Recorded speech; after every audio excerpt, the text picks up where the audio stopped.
अस्सलाम वालेकुम जी। इस वक्त रात के तकरीबन 3:30 बजे हैं और हम अडयाला जेल के बाहर मौजूद हैं। वज़ीर आला खैबर पख्तूनख्वा सुहेल आफरीदी यहाँ पर धरना दिए बैठे हैं। इमरान खान से उनकी मुलाकात नहीं करवाई गई। इमरान खान की खैरियत के हवाले से जो तशवीशनाक खबरें हैं, उसके बाद PTI की क़यादत और वज़ीर आला सुहेल आफरीदी यहाँ पर धरना दिए बैठे हैं। मेरे साथ मौजूद हैं रुकन कौमी असम्बली शहरियार आफरीदी साहब और शफकत अयाज साहब मेरे साथ मौजूद हैं। पहले शहरियार आफरीदी साहब, आपसे ये 8वीं दफ़ा एक सूबे का वज़ीर आला वो अदालती अहकामात के बावजूद मुलाकात नहीं करवाई गई और मजबूरन अब इधर बैठना पड़ गया है।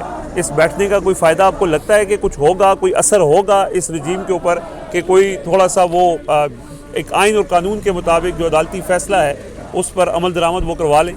बिस्मिल्लाहिर्रहमानिर्रहीम। सबसे पहले आपका बहुत शुक्रिया। तमाम तारीफ़ें रब की और कर बहादुर इमामुल अंबिया ख़ातिमुन नबीन हज़रत मोहम्मद मुस्तफ़ा सल्लल्लाहु अलैहि वसल्लम पे। तहज्जुद का वक्त है, जब ताकत और ताकत के साथ होश उसका मैवर नशा हो तो फिर याद रखिए कि अल्लाह की पकड़ आती है।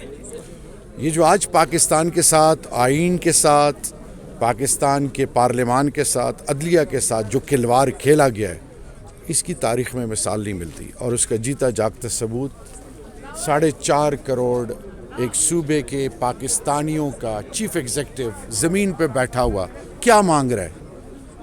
हाई कोर्ट के ऑर्डर्स के बावजूद 8वीं दफ़ा एक नई रीत कायम कर दी गई जिस पर अक़वाम आलम में जगहसाई के अलावा कुछ नहीं मिलेगा।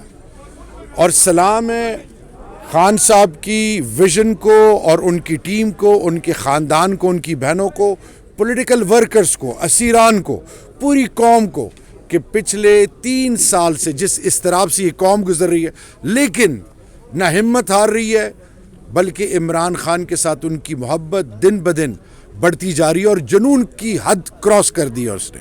तो आज मैं सिर्फ इतना कहना चाहूँगा, फ़र्क ज़रूर पड़ता है।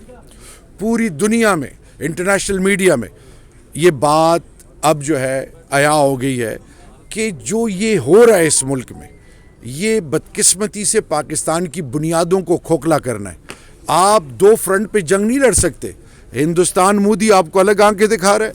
अफ़गानिस्तान के साथ 2611 किलोमीटर बॉर्डर पे ऑलरेडी आपके साथ जो हालात इस वक्त बने हुए, मुल्क के अंदर तखरीबकारी है, मुल्क के अंदर महंगाई है, जुल्म है, बर्बरियत है और 30 लाख पाकिस्तानी पढ़े लिखे कारोबारी ये मुल्क छोड़ के जा चुके हैं।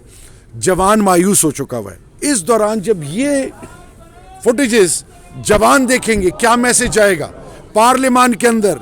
जिस तरीके से ये बाई इलेक्शंस में जो कुछ हुआ, तो सिर्फ मैं आपको इतना कहना चाहूँगा, फ़र्क ज़रूर पड़ता है। पूरी पाकिस्तानी कौम बड़ी बावकार गैरतमंद कौम है। उन्होंने 8 फरवरी 2024 को सॉफ्ट कू कर दिया था, मैसेज चला गया था। अब जितना भी ये जबर करें, जितने भी तरामीम करें, जितने भी रास्ते रोकने की कोशिश करें, याद रखें जब अंधेरा हर तरफ छा जाए, रास्ते बंद हो जाएं, तो रब की मदद आती है। तो मैं बतौर एक पाकिस्तानी, बतौर एक इमरान खान के सिपाही कि ये बात पूरी पाकिस्तानी कौम को ये कराना चाहता हूँ कि अगर आपने इस मुल्क की बुनियादों को खोखला होने से बचाना है और इस मुल्क के अंदर आइन और कानून की बालादस्ती आप चाहते हैं, तो खान साहब ने जो अलम उठाया हुआ कर सच का, ज़ात की बात नहीं करते, अपनी वाइफ की बात नहीं करते, अपनी कैद की और अपने केसेस की बात नहीं करते, बात सिर्फ पाकिस्तान की करते हैं। तो मैं इतना आपको कहना चाहूँगा कि ये कुछ लम्हात हैं, ये बड़ी कीमती हैं और इन लम्हात में तहज्जुद का वक्त है। अल्लाह हमारी दुआ ज़रूर कबूल करेगा। हक़ और सच का आलम उठाने वाले को अल्लाह सुरखरू करेगा, जिसका नाम इमरान खान है। और ये वो जवान है, ये वो जवान है जिन पर हमें फ़ख्र है। ये वो लोग हैं जो परचेजेबल नहीं हैं। ये इमरान खान के साथ जुड़े हुए हैं। इनके अलावा पूरी पाकिस्तानी कौम जुड़ी हुई है। शायद ही कोई ऐसा घर हो, शायद ही कोई ऐसी पाकिस्तानी माँ हो या बुज़ुर्ग हो या जवान बेटा या बेटी, कोई भी ऐसा शख्स मुझे नज़र नहीं आता जो खान की इज़्ज़त के लिए, खान की ज़िंदगी के लिए और खान की रिहाई के लिए दुआ ना करता हो। सही है, बहुत शुक्रिया आपका शहरियार आफरीदी साहब। शफकत अयाज साहब, शहरियार आफरीदी साहब ने नौजवानों की बात की। अब आप बागडोर नौजवानों के हाथ में एक नौजवान वज़ीर आला है। जब से वो आए हैं लोगों की बड़ी उम्मीदें हैं उनसे। آپ لوگوں سے کہ اب جب قیادت آپ کے ہاتھ میں ہے تو آپ کچھ ڈفرینٹ کریں گے, اور وہ ڈفرینٹ ہی نظر آیا کہ پہلی دفعہ ایک صوبے کا وزیر اعلیٰ دھرنا دیا بیٹھا ہے, تو آگے مزید کیا ڈفرینٹ ہو سکتا ہے؟ بسم اللہ الرحمن الرحیم. دیکھیں آپ نے دیکھا نا کہ یہاں پہ سی ایم صاحب 2 بجے دن کو آئے تھے اور رات کے 3 بج چکے ہیں اور ان کو نہیں ملنے دیا جا رہا. وہ صرف ایک بات کر رہے ہیں کہ عدالت سے مجھے احکامات ملے کہ آپ اپنے لیڈر سے ملیں, اور آپ احکامات نہیں مان رہے تو یہ میری احکامات نہیں, آپ اس ادارے کی نہیں مان رہے. جو ادارہ نہیں مان رہا وہ خود بھی توقیری کر رہے اس ادارے کا کہ جن کو وہ کہتے ہیں کہ یہ آئین ہے اور یہ آئینی عدالت ہے, یہ سپریم کورٹ ہے, تو پھر ان کی بات مانیں. یا تو ہمیں کہیں کہ ان کی کوئی اوقات نہیں, پھر نہ بنائیں, تو ہم وہاں سے آرڈرز نہیں لے کر آئیں گے. اگر آپ مانتے ہیں کہ یہ ایک ادارہ ہے تو پھر ان کی بات بھی مانیں, ان کی بے توقیری نہ کریں. یہ سی ایم صاحب کی بے توقیری نہیں ہے کہ یہاں پہ بیٹھے ہوئے ہیں, 4.5 کروڑ لوگوں کی بے توقیری ہو رہی ہے, اس ادارے کی بے توقیری ہو رہی ہے. ہاں اگر یہ لوگ کہہ رہے ہیں کہ سی ایم صاحب زمین پہ بیٹھ کے ہم دکھا رہے ہیں, تو یہ سی ایم صاحب کی بے توقیری نہیں ہو رہی, آپ کی بے توقیری ہو رہی ہے. آپ جو اپنے آپ کو بہت بڑے بڑے ادارے اپنے آپ کو کہتے ہیں, یہ جو 25 کروڑ کی آبادی ہے اس ملک میں, ان کو کیا پیغام دے رہے ہیں کہ ہم اس ملک میں آپ کی ووٹوں کی یہ عزت کرتے ہیں؟ تو یہ ایک بہت برا میسج آ رہا ہے. اور دیکھیں عمران خان جو اندر ہے, ہم کیا چاہ رہے ہیں کہ ہمیں اتنا پتہ چلے کہ ہمارا لیڈر کس حال میں ہے. انڈیا نے اس کو رپورٹ کیا ہے, جو اللہ نہ کرے کہ کبھی ایسا ہو, اللہ نہ کرے, اگر کبھی ہوا تو آپ کی نسلیں یاد رکھیں گی, ان کی نسلیں یاد رکھیں گی. یہ وہ زمانہ نہیں رہا کہ بٹو کو انہوں نے رات کی تاریکی میں پھانسی پہ لٹکا دیا اور پھر دن کو کچھ نہیں تھا. یہ بھول جائیں گے. یہ یاد رکھیں کہ پاکستان آلریڈی کھوکھلا ہو چکا ہے, نہ یہاں پہ کوئی معیشت ہے, نہ رولز ہے, نہ قانون ہے, نہ آئین ہے, نہ عدالت ہے, نہ عوام ہے. تو پھر وہ عوام جو آپ نے دیواروں کے ساتھ ان کو کھڑا کیا ہوا ہے, وہ تو آخری فیصلہ کر چکے ہیں کہ ہم نے اب سیڑھیاں لگا کے نہیں آنا, ہم آپ کو گریبانوں سے پکڑیں گے. اور خیبر پختونخوا کے عوام یہ ایسا, آپ مجھے بتائیں رضوان بھائی, کیا یہ اسٹیبلشمنٹ, یہ ادارے, یہ اگر تفریق نہیں کر رہے تو کیا مریم نواز کے ساتھ ایسا کرتے؟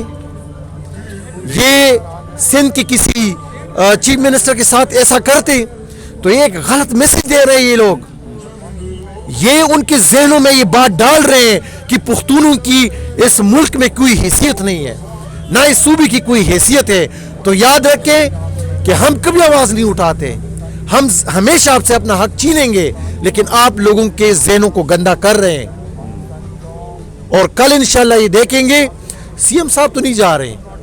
اگر ان کے ذہن میں ہے یا ان کے دماغوں میں یہ بیٹھا ہوا ہے کہ یہ 2-3 گھنٹے لگا کے چلا جائے گا, یہ نہیں جانے والا. یہ بھی اپنی لیڈر عمران خان کی طرح ہے, بے شک اکیلا بیٹھا رہے گا لیکن بیٹھا رہے گا. اور کل آپ دیکھیں گے کہ ہم عدالتوں میں کیا کرتے ہیں. صحیح ہے. سو آپ نے اپنی ابھی فیصلہ یہ کیا ہے, اسٹریٹجی بنائی ہے کہ کل عدالتوں میں بھی جائیں گے لیکن یہاں پہ بھی بیٹھیں گے انشاءاللہ.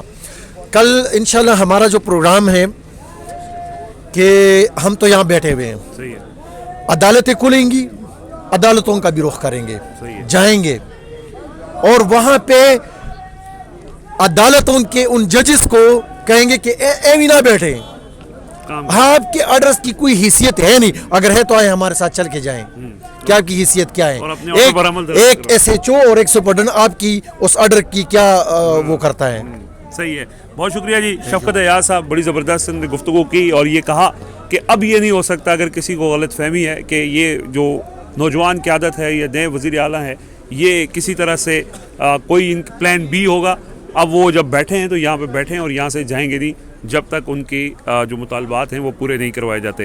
تو مزید کو اپڈیٹ ہوگی تو آپ کو شیئر کرتے رہیں گے. فی الحال اجازت دیجیے, اللہ حافظ.